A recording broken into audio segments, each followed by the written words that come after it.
我肛门都已经开始红肿流血，然后下面该有的东西我都有。有一件事情我一定想要和你们吐槽一下，那就是对于像我这一类跨性别人群、性少数群体来说，一定会生活中遇到的很尴尬的一件事情，就是去医院。因为我已经肠胃不舒服了一段时间，然后起因是因为我作息不正常，然后饮食不规律，以这个为基础引发的那个肠胃炎吧，我自己诊断是肠胃炎，但是因为我去医院之后，医生跟我说，你真正想要确诊的话，你是需要去做胃肠镜的。然后我问他胃肠镜要怎么做，他说，胃肠镜是2个项目。胃镜是从嘴里插一个管子到你的胃部，肠镜是从你的肛门插一根管子到你的那个大肠去检查这2个器官有什么病变。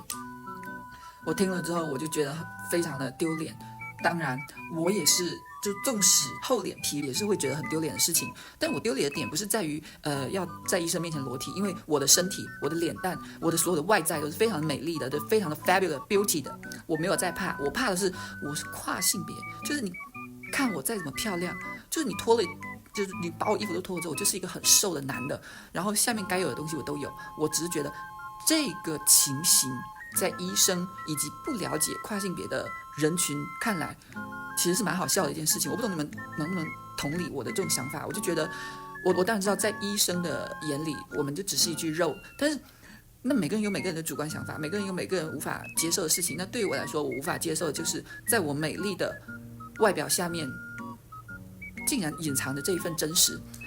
哎呀，我词汇量实在有限，这已经是我能表达范围内最精准的，能形容出我现在脑子里面想的那种情形的词了，你们自行体会吧。然后就是，反正我听医生这么形容了之后，我当即就放弃了去做更详尽的检查这个选项，我就口头跟医生描述了我的病况之后，让医生根据自己的经验、自己的判断，然后给我开药。然后医生给我开了一些就是抑制那个肠胃反酸啊，然后促进肠道蠕动啊，类似诸如此类的药物。然后吃了第1周没有好转，然后我觉得可能是因为我抵抗力太低的关系，然后我就又顶了1周，就硬撑。后面实在是拉到不行，拉到我肛门都已经开始红肿流血，然后我又再去看医生，然后医生又再给我把那个药量就是 up 升级了一下。直到昨天我稍微的舒服了一点，然后我就跑去了南宁的医院去检查，然后顺便去做脱毛啊，主要是为了做脱毛。然后我就顺便再去给南宁的医生看了一下，然后医生听我的形容，他跟我说，可能你只是单纯的不运动罢了。后面我想了想，可能也有一点道理，因为我自从没有在上班之后，开始啃老之后啊，尤其是我在南宁租房子，没有人管我，我真的是每天睡到下午5、6点，然后起床随便点了个外卖，然后吃了之后就一直躺在床上打游戏，偶尔会爬起来坐着打游戏。我的一天就是这么度过的，就这么过了差不多大半年吧，小半年。所以我觉得医生讲的言之有理，所以我打算就是等我下1周回南宁之后，稍微的动一动。当然这不是重点，我觉得我真的是讲废话讲到一个走火入魔的地步。我这个视频的重点其实是要讲跨性别族群去医院的尴尬。首先我去了2个医院哦，第一个是我家这边的县城的医院，然后第2个就是我刚刚说的南宁的大医院。首先我去县城的医院的时候，因为我在家里，所以我在家里面基本上就是这个样子了。虽然我知道我现在这个样子看起来已经非常的美丽，非常的，我实在是不想这样说，但是必须得说，就非常的像女孩子了。然后我是当时就是以这副打扮去了医院，当然我下面没有穿高跟鞋，我穿的是长裤，然后运动鞋，然后上身穿的就是这种衬衫或者是T 恤之类的。然后去了医院之后，医生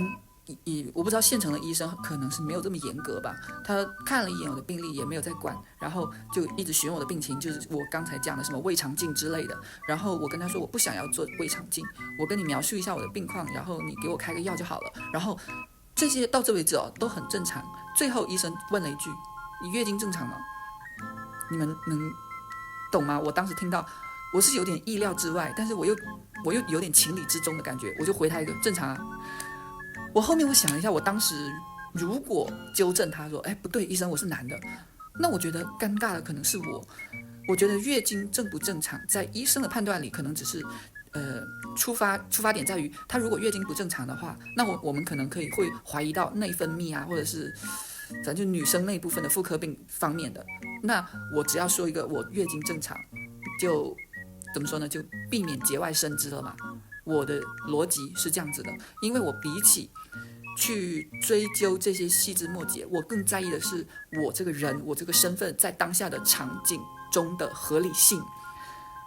能懂我吧？能同理我的那种心态吧？我觉得你们这种顺直性别的人，你们可能不太能理解我为什么要把事情搞得这么的迂回。但是我必须得承认，确实是一个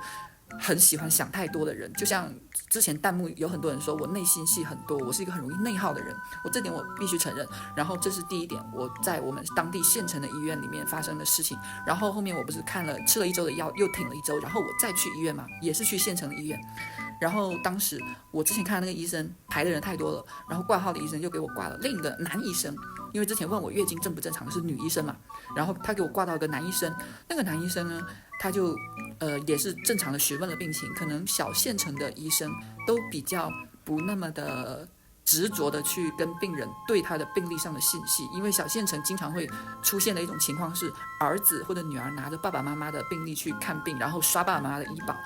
这个在我小时候我也经常这样做，所以我能理解这样子对于医生对他们的工作流程来说也方便很多。所以男医生的和女医生的这2个做法我都不会有太大的诟病，我只是为了想让你们清楚的知道这件整个事情的背景，我才稍微多嘴了一下。然后男医生问完了病况，给我开了药之后，然后他看了一眼病历，就顺口说了一句这是你哥的病历吗？然后你如果不带本人的病历来的话，到时候可能刷医保刷不了哦。也多嘴补了一个这个，还好没有问我月经正不正常，因为基于第一次女医生问我月经的事情之后，我就已经心里面暗暗做打算，如果这个医生再问我月经的事情，我可能会开始纠正他，就是因为第一次那个女医生给我开的药，我并没有太明显的好转，只是稍微有点好转。我在想，会不会是因为我谎报性别所引起的诊断不正确，所以我是这么打算的。结果这次这个男医生没有问，那我就当然是那个词叫什么来？我当然就顺水推舟了，我就没有再管，然后我就去开药了。还有一件事情就是收费处的那个阿姨老是每次都要确认说是本人吗？是本人吗？什么的。但是如果连医生都判断不出来，那收费阿姨肯定也判断不出来。但是收费阿姨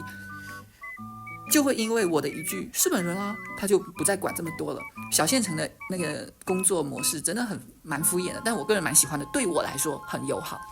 好，这是其中的一个跨性别人群去医院的尴尬之处。还有一点就是因为人比较偏体弱多病，就之前有一段时间会定期的大概每2个月左右吧，或者每3个月，反正就是我突然有时间有空了，加上我想起来了，我就会去医院做一次常规的体检，然后项目包括但不限于什么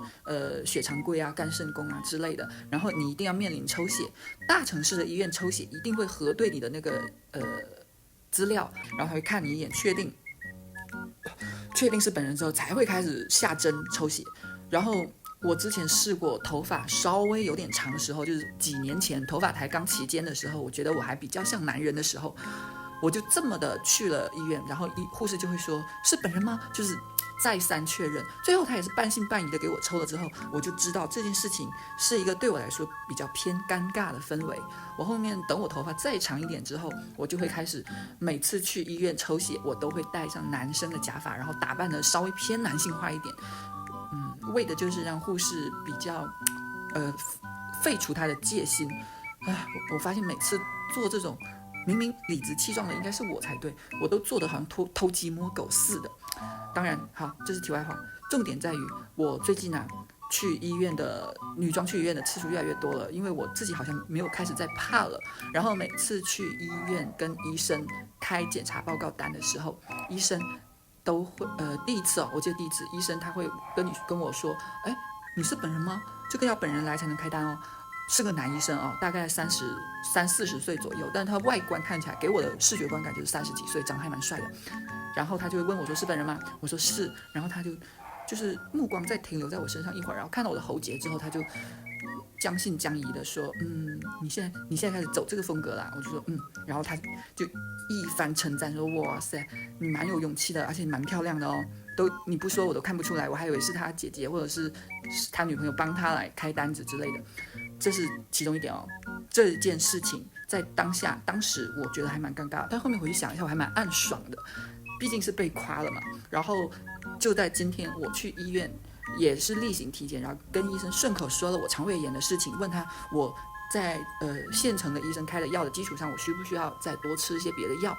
的时候，他又在问，因为我觉得医生每天看的病人很多，他不一定记得我。我当然知道我很漂亮没错，但他可能只会觉得说这可能是某个非常顶级的女病人过来找我看病罢了。然后他一边给我开单，然后一边看了我一下，他说你好像比上一次更漂亮了哦。你们知道我是什么感觉吗？我当时心里想，哇塞，你还记得我医生？然后就很开心的问他说，真的假的啊？我觉得因为这次我是这种状态去的哦，我没洗脸也没化妆，然后眉毛也很久没修了，然后头发也是很邋遢，因为真的肠胃炎，没有心思去弄那些东西。然后医生给我很肯定的答复，我说是，